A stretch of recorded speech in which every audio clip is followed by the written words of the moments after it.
In this video, I'm going to highlight some of the career exploration resources that we have available on the CDO website. These tools can be beneficial to exploratory students and those who are unsure of their major, but will probably be most helpful to those who do know their major or at least have it narrowed down, but are curious about what some career opportunities for those majors and other areas of interest might be. So you're going to start from our home page, which is xavier.edu/career. You can also find it by Googling Xavier Career Development and clicking on the first link that comes up. Then on the left-hand side, you're going to click on Students and Alumni. And when the new menu shows up on the left, you're going to click on Major and Career Exploration. There's some general information about career exploration as well as a link to schedule and handshake, but the three that I'm going to be covering today are what can I do with my major, learn how to become, and the ONET online. Let's get started with what can I do here. So this tool is going to show you a ton of different majors. And it's going to walk you through what you could do if that was your major. So we're going to showcase two different majors today. We're going to showcase marketing and we're going to showcase psychology.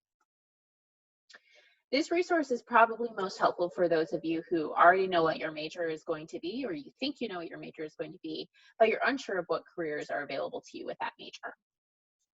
So if we walk through this page, we can see that it's showing us different areas. So it's showing us one area of marketing might be sales and promotion. It's showing us who could hire you if you're interested in working in sales and promotion. And it shows you some strategies for success if you're interested in working in sales and promotion. It does this for every area that they have identified for marketing. So you can see there's a lot of different information and it's all depending on kind of what areas are interesting to you. Once we get down to the bottom, we can see some general information. So just general tips for success in marketing if that's something you're interested in doing. And then we can see even more information down at the bottom. So we can see things like professional associations. We can see things like the occupational outlook. So maybe you've decided, oh, I really think I'm interested in being a sales manager. We can hit Control, click, and open that up in a new tab. And it's going to walk us through some information from the Bureau of Labor Statistics. This tells us information about salary and growth for the occupation. So, you know, if you're getting into an occupation that actually is growth. We can also see a little bit about what they do. So what are their actual job responsibilities?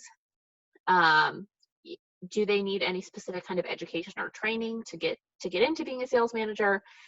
What the pay looks like, and you can also see things specific to certain states and areas. So if you're looking for certain locations, you can find some information there. You can also see some related resources and employment opportunities all on this website.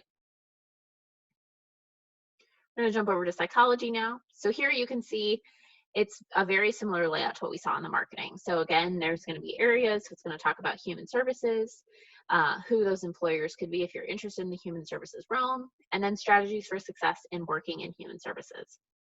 It's going to go through a ton of different areas once again, and then it's going to go into these strategies that are general, kind of regardless of what area you think you might be interested in.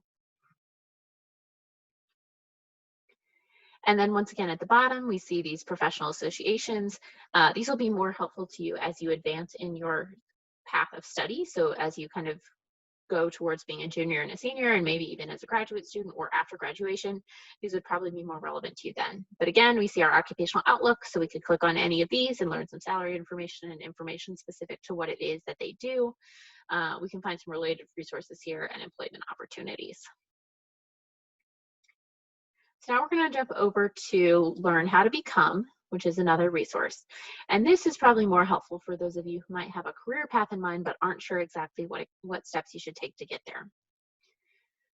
So they've put them in some different sectors. So let's say you're interested in becoming a computer programmer. So if we click on this, it's going to walk us through some information related to computer programming. It's going to tell us what they do so we can make sure that our understanding of being a computer programmer is actually correct. It's going to tell some information again about salaries and job outlooks. So what are you realistically looking at making if you decide to be a computer programmer? Where would you maybe be able to get a job? other things like that. And that's going to walk you through the steps to becoming a computer programmer. And this is probably what you're really looking for if you're thinking about that career exploration piece.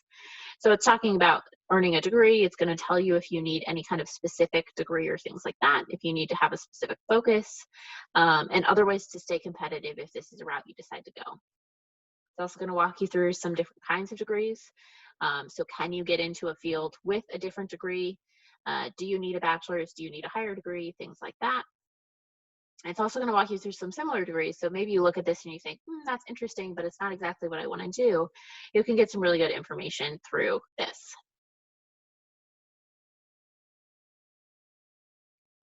And now I'm going to show you our last resource, which is the ONET Online. So this resource allows you to find occupations in a couple different ways. So the first way that you can do it is just by clicking Find Occupations.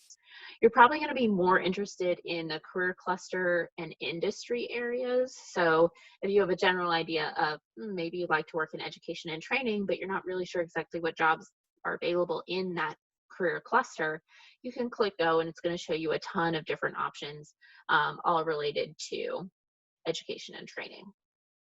You can also, from this main page, click on Advanced Search, which is going to show you a little bit more data based on the ONET.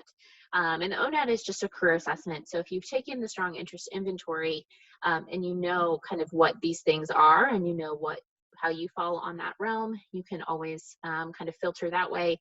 But even if you just think about sorting by knowledge, this can also be helpful in terms of sorting by careers. And then finally, if you haven't taken the strong interest inventory, but you're interested in trying to figure out what exactly that is and what your ONET code might be, you can click over on the right-hand corner on ONET sites, and then My Next Move, which is the first option. And then up in the top right corner, going to click Discover Your Interests. And this is going to take you to the ONET Interest Profiler, which can give you some really helpful information if you are maybe more in that exploratory mode. As always, this is just a starter to the conversation. So if you've learned some information through this and would like to discuss with a career coach, we are happy to help. You can schedule an appointment with us through Handshake, and we'd be more than happy to either continue to explore these resources or have more in-depth conversations with you as we continue and you continue your career exploration.